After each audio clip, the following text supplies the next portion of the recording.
Okay. We're in the middle of learning about the bris of Torah, and the Mashgiach was describing to us the milas of what happens to a person, how Torah has the capacity to transform a person. And the last thing that we learned is the unbelievable power of Torah that it has to be makadesh a person, and to be makadesh the thought process of a person, and how the kedusha how the Torah goes down into a person's body literally and is makadesh them.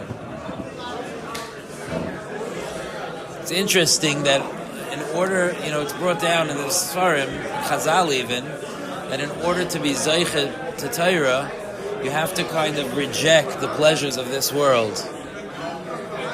But what the Mashgiach says, and what we learned last time, is that one who attaches himself to Torah, one of the results is rejecting the pleasures of this world. So it's like a positive cycle that happens, that as a person steps away from the luxuries of this world, like for example, sometimes what's practical for us in our Madrega is that sometimes, for example, let's say you'll have a job, and your job is bringing in enough money to support your family. But if you'll devote yourself to some investing on the side, you can double that. And you can have a much larger house. And when you have to marry off your kids, you can make much more stunning weddings, and you can have the car you always dreamed of. But if you're doing investments on the side in addition to your job, you're not holding in Yavamas, that's for sure. So instead, you decide to give up all of that and to do your 9 to 5 like you're supposed to, and bring home enough parnasa for your family, and you spend the rest of your time learning Hashem's Torah. And you may have friends that become ostentatiously wealthy, and when you meet them by a simcha, it's obvious that there's literally wealth dripping out of them. And it may even make you feel bad sometimes. You may even sometimes think to yourself, I was just as smart as he is. I could do that also. It might even be hard for you sometimes until you have that reality check and remind yourself that no, you chose Torah. But here's what happens. Once you choose Torah, so that was walking away. You walked away from Tanugei Olam Hazeh. Even if you're living in a nice house with a nice car and you're paying full tuition and so on, but in a certain sense you walked away from Tanugim and you embrace the Ur HaTorah. When you do that, the Torah starts to imprint itself on you, and suddenly the Tanugim mean even less to you. And eventually you start looking around at one of these fancy weddings and seeing, all the wealth and being like, seriously? This is what got people so excited? I learned the Ketzais last night. And you literally could start, and the cycle continues. As you invest in Torah, you become less interested in Ta'anugim, and as you become less interested in Ta'anugim, you invest more in Torah. So that's the cycle that was started the last time we learned. Kedusha Satayra, Keitzad hi Payelas Ba'adam. Who asks a question like this? That's why we learned this sefer. How does the Kedusha of the Torah affect the person? Like, what happens? How does this process work? The Gemara in Megillah Daf Yud Zayin Amud Beis. Umar ra'u loymar bina achar Kedusha. Why did Chazal establish the bracha of Ata Chaynein, which is about bina, about understanding, after the bracha of Ata Kadosh, which is about Kedusha? Shenemar, because it's a pasuk. Ve'kedishu es Kadosh Yaakov es Alekei Yisrael Ya'aritzu. Right? It talks about the Kedusha, that they'll make Kadosh, the Kadosh Yaakov. V'samech lei v'yedu toyei ruach bina. And those who are like distorted ruach will learn bina. But the point is, you see that the first step is Kedusha, and the second step is bina. Kedusha mevia lidei bina. Okay, so this is a rule that we just learned. Now we have to understand it. But Kedusha leads to bina. It's very rare. If you've been learning the sefer with me from the beginning, he doesn't say this often. He says we have to talk at length about this a little bit. Kikan oleinu lingoya, because now we are about to touch b'dvarim amukim l'midayin, very deep things. We're about to touch something deep. So get ready, fasten your seatbelt. Isa b'shmois Rabba Perak Mem Aleph Gimel. Vayiten el Moshe. Parshas Kisisa, Hashem handed the luchos to Moshe Rabbeinu. The Medrash says, Hey Dalet is Hadohu Dechsiv. That's what it means when it says, Ki Hashem yitein chachma. Hashem gives wisdom. Mipiv das usvuna. From his mouth comes das and bina. Gedoyla hachachma ugedoyla mimenu das usvuna. Chachma is great, but even greater than it is das and tvuna. Havei ki Hashem yitein chachma. Right? Hashem gives chachma. But avalamisha hu oyev, but to the one he loves, mipiv das usvuna. From his mouth comes das usvuna. It's much closer.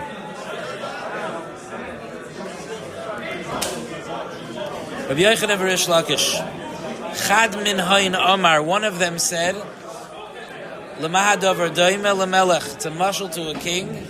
Shehaya loy ben, a king that had a son. It's a very famous mashal. Ba b'noi mi beis hasefer. His son came home from school. Motza tamchui lifnei aviv. He saw a dish in front of his father. Not al aviv chaticha achas. His father cut a piece of it, v'nasnale, and gave it to his son. Ma asa b'noi. What did his son say? Omar le, Eini mevakesh el mizeh b'sayich picha. I want what you're eating. I don't want you to just give me a piece. I want to take from what's in your mouth. I want what you're eating. It's an interesting thing. I've noticed that kids love eating off their father's plates. It's an amazing thing. You could watch in a family, you could serve a kid dinner, and the kid's like, I don't want to eat this, I don't like this. But if his father sits down with a plate of the exact same stuff, the kid's like, oh, you make it look so good, and the kid wants it off the father's plate. There's something, I want what you're eating. I want what my father's eating. So HaKadosh Baruch Hu gives what's like ki'i kaviyachol, what's in his mouth. Ma asa. What did he do? Nasnala, he gave it to him. Vilama, why? Al shahaya mechavavai, because he loved him. Nasanlai mitoich piv, he gave from what was in his mouth. Haveki Hashem yitein chachma. Hashem gives chachma. Hashem gives wisdom. Excuse me. The chomisha hu mechavava yoser. But those that Hashem loves even more, mipiv das usvuna. Those Hashem loves more, He gives from His mouth. Das usvuna. Haflei v'fela. Chachma ima shalomad me rabbi. Chachma is what he learned from his Rebbe. V'hi ha-Torah shekiblu mi Sinai. Right, the Torah itself is going to be mechalik now between Chachma and Bina. Chachma is what a person receives. The information that you receive, what you hear in Shir, is Chachma. Chachma is Mashalomad Mei Rabbi. V'gam Masha Melamdin Le'uber B'mei. Also what a person learns before he's born, what the Malach teaches him, that's Chachma. What's Bina? So Bina is a lashon of Ben, a son. Because it's what Chachma gives birth to. When I give you Chachma, you can do something with that. You can learn something from it. The Chachma gives birth to a Ben. That's Bina. Bina, hu masha mevin davar mitoich davar. Bina is when you can understand something from something else. The Hagra Kosav al birchas atachoinen. The Gra writes about the bracha that we say of atachoinen, of das. Shehu masha yirmizun einei libay lahavin mei atzmai. It's what the eyes of his heart understand on their own. Meaning it's the things that, it's the chachma that's between the lines. It's the nuances. It's the subtleties. It's the realizations. It's the clarity that you get. That you could, you ever learn something and you're like, oh, so the pshat is A, B, and C. And then the next day you're learning, you're like, oh, the pshat is A, B, and C. Like, yeah, that's what you said yesterday. I know, but now it just went from Chachma to Bina. It got richer, it got deeper. I see the contours. I get it better. It clicks better. It's deeper. Or I understand something from it. or I'm seeing a pattern. It's the parts that are not the actual information that you learned, but the subtlety and the richness and the sense that you get when you learn Torah. That's Bina. That's the present that Hashem gives that you can't hear from a Rebbe. That's what comes along with your Chachma. It's what your Chachma gives birth to. Das hi hayediyah habrura. Das is the absolute clear knowledge. Das is the fullness of everything. V'hi kaileles chachma ubina. It's kailel both chachma ubina. So chachma hi nesina. When a person gets chachma, it's given to him. A person is zeicha, Hashem gives him chachma through his Rebbe. Hashem gives him chachma. Hashem yitein chachma. Bina doesn't come like that. Bina you have to be zeicha too. So he says, Das usvuna hu shefa habami pivius barach. It's a shefa that comes from Hashem's mouth. Sham hu shayrish haneshama v'hatayra. That's where the root of the neshama and the Torah is. Ushteihem loy hisnatku misham. And neither of them are detached from there. If you remember last time, we learned in Nefesh HaChaim that although all mitzvahs and everything that we do and everything that exists comes down world beneath world beneath world until this world, and it's very far removed from the way it was by the Kisei HaKavod, but Torah is not that way. HaKadosh Baruch Hu stays attached to the Torah. The Torah remains on its highest madrega even when it comes down into this world. So that's what he says. HaNeshama nish'ara mushreshes sham tamid. Asher al yidei zeh ha'adam be'etzem mahusay mushresh ba'akadosh baruch Hu.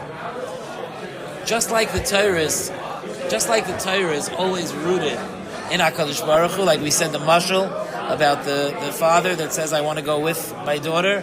HaKadosh Baruch Hu, when we learn Torah, the Torah is not detached from its source in Shemayim, but it's still drawing from the highest places in Shemayim. You who are learning the Torah are also attached to the higher sources in Shemayim. And Adam has a neshama that's at the same time. This is a very, very big misconception. If you only learn this sefer to get rid of this misconception, it's kedai. Okay? There's a misconception that we have that our neshama is a little white floaty thing inside of our bodies that keeps us alive. Okay? I mean, the Gemara says in Brachas that the neshama is memale kol aguf. But from the Sfarim we learn that that's just the lowest part of the neshama. It's like the foot that goes into a shoe. The guf is the shoe, and the very bottom of your body goes into the shoe. Is that your whole body, your foot? There's a whole big thing on top of it. A person's neshama is giant. We don't have a hasaga how great our neshama is. But our neshama is rooted in the same place that the Torah is rooted in. Yisrael v'oiraisa v'kudshamrichu chadu. As we reveal the deeper parts of the Torah, we reveal the deeper parts of our own neshama. Ach kesher zeh, but this kesher, can you feel right now your neshama connected to the Kisei HaKavod? No.